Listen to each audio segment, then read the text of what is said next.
Hello my friend, it's really good to be with you here today, and my name's Diana and I'm from Route 61 and I'm looking forward to sharing a story with you, and I've chosen this story and it's called A Different Pond.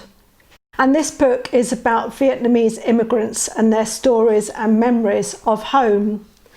An immigrant is a refugee or someone who is usually forced to leave their home ground due to danger, and they go to another country where it's maybe safer to live.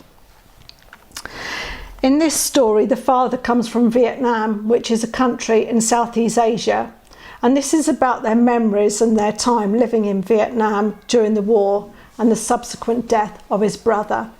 So let's get started. If you look at the front of the book, it tells you quite a lot about the story. So the book is actually written by a man called Bo Phi. And Bo Phi is actually the little boy. He's the son. And the person who drew it, the artist, is called the illustrator. And his name is Thai Boy. So if we look at the front of the picture, what do you think? What time of day do you think it is? Yeah, it sort of looks like nighttime, doesn't it? Or maybe very early in the morning because it's quite dark. And what do you think they're doing? Yeah, they're fishing. They're fishing. And maybe if you've ever been fishing, you'll understand some of the comments in the book because they relate to fishing. And who do you think these two are? Do you think they're maybe father and son? Yeah, maybe. And it looks cold, doesn't it? They've got their coats on and the boy's got his hands shoved deep in his pockets, like to keep them warm. Okay, let's dive in. Dad wakes me quietly so Mum can keep sleeping. It will be hours before the sun comes up. Wow, they're up very early, aren't they? Do you ever get up that early? And Dad's saying, shh, be quiet, because they don't want to wake Mum, who's still sleeping. He looks tired. It's very early in the morning. What else can you see when you look at this picture? Yeah, they're all sleeping together. They're all sharing the same bed. Maybe your family do that at home. Maybe you share a bed with your brothers and sisters. In the kitchen, the bare bulb is burning. Dad has been up for a while, making sandwiches and packing the car. Also, Dad's been up even earlier. He must have got up really early. And the little boy's just waking up. He's still looking quite sleepy. Can I help? I ask. Sure, my dad whispers and hands me the tackle box. The tackle box is like the box where you put your equipment for the fishing. The street lights look brighter and the roads aren't so busy before the sun comes up. Dad turns on the heater and tells the stories. So here's the boy in the car, and this is what he can see when he looks out the window. There's not many people around, are there? It's very early in the morning. I suppose most people are still in bed. The streets are empty. A kid at my school said my dad's English sounds like a thick, dirty river. That doesn't sound very nice, does it? I wonder how that makes the boy feel when they talk about his dad speaking like that. Maybe it's because English isn't his first language, so it sounds a bit funny to them. But the boy says, but to me, his English sounds like gentle rain. That sounds lovely, doesn't it? Sounds like it's a real comfortable sound. We stop at the bait store on Lake Street. It always seems to be open. Some shops are open 24 hours, and this is one of those shops. And if you look closer, you can see the writing above the shop. Sort of looks like it's written in Spanish. Maybe it's a Mexican shop. But we know it's a shop that sells bait, which is what they use to catch fish with. The fish go for the bait and then they catch them. And here's the man inside the shop. "You're here early today," the bait man says. "I got a second job," my dad explains. "I have to work this morning." "On a Saturday?" the bait man asks. My dad nods. So we find out here that they've obviously been to the shop before, because the bait man seems to know them. And we also find out that Dad's got 2 jobs and he has to work at weekends. So he must need the money. Things must be hard at home, huh? And here's the little boy. "I feel the bag of minnows move. They swim like silver arrows in my hands. They're a bit like a menna, little tiny fish." It's still dark when we go to the pond. We park the car and we climb over the divider between the road and the trees. Here's the car, and they climb over here. My dad holds my hand and walks ahead through the tangle and scrub. "Step where I step," he says. I'm thinking about what Dad told me about the bait man. "If you got another job, why do we still have to fish for food?" I ask. "Everything in America costs a lot of money," he explains. I feel the calluses on his hands when he squeezes mine. So we find out here that they're not fishing for fun, they're fishing for food. They need the food on the table for the family. And if you look over here, there's a sign by the pond and it says, "No trespassing, keep out," which means this is private land. No one's supposed to go on there, but they need to go because they need food. That tells us how much they need it. Do you think the father and son like spending time together? What can you tell when you look at this picture? Yeah, they're holding hands, aren't they? And the way the father says, "Step where I step, follow me." He's having one-to-one time with his father. I expect you like having one-to-one time with someone. It's really nice, isn't it? Sometimes a Hmong man is at the pond and he speaks English like my dad and likes to tell funny jokes. A Hmong man will be a man from a tribe in Asia. And maybe he speaks a bit like his dad. English isn't his first language, so it sounds kind of funny. Sometimes there is a black man there too, and he shows me his colourful lure collection. Can you see his lure? That's what they use to catch the fish because they're very bright. This time it's just me and my dad. There's no one else there today. It's just him and his dad, just enjoying their time together, fishing. It is a little bit cold. I rub my hands together. I yawn and I look up to see faint stars like freckles. Freckles are what I have. On my white skin, you can see I have these little brown dots and they're called freckles. As Dad sets up in a clearing, I gather small, thin twigs for a fire. They need to be dry and clean. I expect if you've made a fire, you know that. I count 1, 2, 3, 4, 5, 6, 7, 8, 9, 10. And then 10 more for later. And there's his sticks, 10 and 10. I put some rocks in a circle and I set up the twigs like a volcano, Dad reminds me. I set one end of each twig down and the other up, leaning them in so they rest against each other and hold each other up. I get it to light with just one match and Dad nods. What do you think Dad's thinking? Yeah, he's really proud of his boy, lighting it with one match. Look at his face. He looks very happy. You You want to put a minnow on the hook, Dad says. I want to help, but I shake my head. No, I don't want to hurt that little fish, even if I know it's about to be eaten by a bigger one.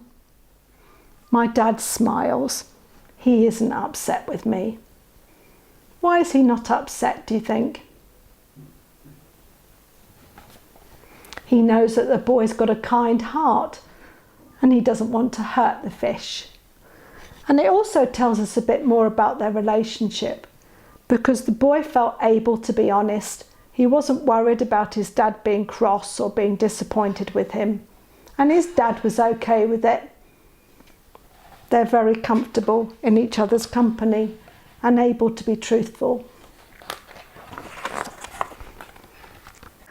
Dad hands me a sandwich, cold bologna, which I think is a kind of cold meat, between two pieces of bread.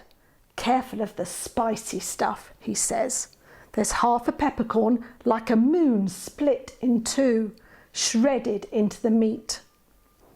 Looks like they're enjoying that. That's breakfast then.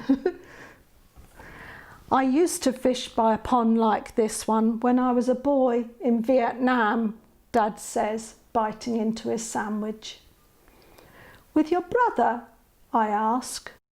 He nods, then looks away. Dad tells me about the war, but only sometimes. He and his brother fought side by side. One day, his brother didn't come home. Wow, so we learnt a lot here. His dad's talking about a different pond, not the pond where they are today in America. He's talking about the pond when they were in Vietnam. We also find out that he had a brother. What happened to the brother? Yeah, he was in a war and he didn't come home. He died. Do you think the dad finds it easy to talk about? It says that he looks away, which makes us think, no, he didn't find it easy to talk about. Maybe because it hurts. Maybe because it makes him feel sad. We all have things like that, don't we? That are hard to talk about. We don't want to talk, we don't want to think about them because it hurts. The bobber dips in the dark and Dad pulls. Got one, he says, almost shouting. A crappie! That's a type of fish. And soon another. Can I help? I ask.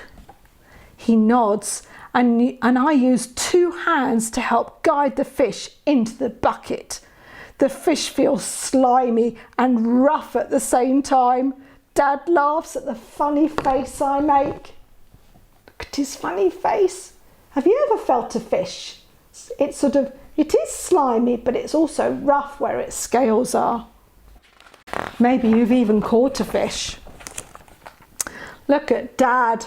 Why do you think he's so happy? He's really smiling, isn't he? Dad smiles, his teeth broken and white in the dark, because we have a few fish and he knows we will eat tonight.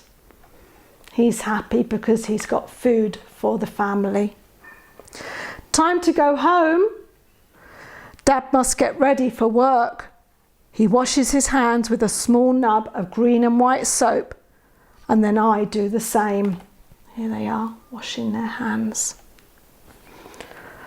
I look at the trees as we walk back to the car, and I wonder what the trees look like at the other pond in the country my dad comes from. So it's time to go home. His dad's got another job to go to, remember? So they need to get going. Expect he needs to get changed and get ready for his other job. And we read here that the boy is thinking about his father's life in Vietnam at the other pond. It's interesting, isn't it, to think about our family and what life was like for them, where they grew up. Maybe they grew up somewhere differently. Maybe they grew up somewhere in the same village. I wonder. Interesting. And here they are going home. They're in the car. By the time we get home, the sunlight is coming through the windows, and it's just a faint tint blue and grey instead of gold. So it's just beginning to get light. And we see a man here, and he's collecting metal, going around the streets collecting metal because he can sell it. And that's another way of getting a bit of money for those few extra expenses. And I think that's what people do here in Kenya too. At home, Mum looks tired, but she smiles at the fish in the big white bucket. I bet she's really pleased that they're going to have food tonight. What can you tell about the family in this picture? It isn't just the food and the fish that keeps this family happy. It's the love that holds them together. We can see that this is a family that care about each other. It looks like the mums may be handing the boy some maybe a lunch, some sandwiches or something. And maybe this is a sister or someone else in the family who's looking in and is interested. And the mum's got her hand on the boy's shoulder and he's looking up at her, isn't he? He's happy that she's happy. My dad changes his clothes and gets ready to go to work. He doesn't look quite so happy now. He pats me on the back and says to Mum, "Our boy did a good job with the fire today." "You learn so quickly," Mum says. And then she asks me to help with the fish before she has to go to work too. Oh wow, so Mum has to go to work too, and on a Saturday. And do you do chores at home? Do you have things that you do to help out in the home? So he's helping with the fish, and he's obviously really happy to help. It's nice to join in, isn't it? And to be part of something and to help our parents and our family. I'm sad that she and Dad must leave, but not too sad, because I know that later on they will both come home. Look after your baby brother, Mum reminds my brothers and sisters. She means me. Then she gets on her bike and goes to work. Here she is. I'm not a baby, I think to myself. I helped catch dinner. So we find out that he's not the only child. He has brothers and sisters, and older brothers and sisters. Oh, what can you see here? Looks like they're all eating together, doesn't it? Tonight, when we are all home, Dad will put rice in the cooker and Mum will fry the fish on both sides until they are crispy. I will bring out the jar of fish sauce that has flecks of chili pepper and carrots floating on the top. At the table, my brothers and sisters will tell funny stories and Mum will ask about their homework. Dad will nod and smile and eat with his eyes half closed. Good fish, he will say to me. I think Dad must be very tired after a long day. And they're all eating together around the table. Do you all eat together as a family? For many people, that's like what they call a tradition. That's what they do. And the food that they're eating is a local Vietnamese food. A bit like you have local food like ugali and samawiki. They have fish sauce with carrots floating on the top and chili pepper. And can you see the family, how many brothers and sisters he has? Yeah, it looks like he has two brothers and two sisters. And I will smile and nod. And later, when we sleep, we will dream of fish in faraway ponds. So here's the boy, and he's in bed, and it sounds like he's dreaming of the pond, maybe where his dad grew up in Vietnam. Because also, if you look at the pond, it looks a different pond to the one on the front, which is what the story was called, a different pond.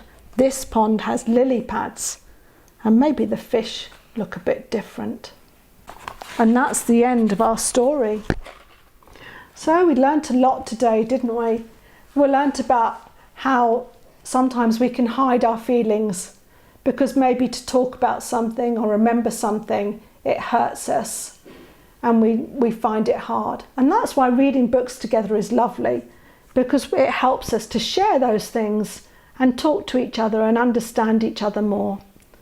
We also learnt about memories, didn't we? And the father remembering those times. And it's interesting to think of our parents or other members of the family and where they grew up and what life was like for them and what sort of things they did.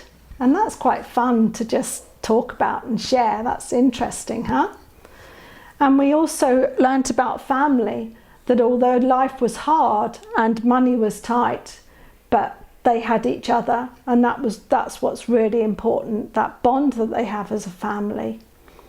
And then finally we learnt about the very special relationship between the father and the son, and that the father really cared for the son, and the son loved his dad very much. And this is the relationship we all long for. We long to be loved, we long to be cared for and protected and looked out for, and to have someone close to us who we can share with and laugh with and be with. And that's what our God is. And we know that in the Bible it tells us that we have a Father in heaven and that we are his children. We are sons and we are daughters of a living God, of a living Father. And he loves to spend time with us. He loves to hear what's in our hearts, to hear our hurts and our sadnesses, and also the things that make us happy. So thank you for listening, and I hope you've enjoyed the story. And in the gift box I've included one of these colouring in sheets, and it's a Bible verse, and it says, "How great is the love the Father has lavished on us, that we should be called children of God." Bye.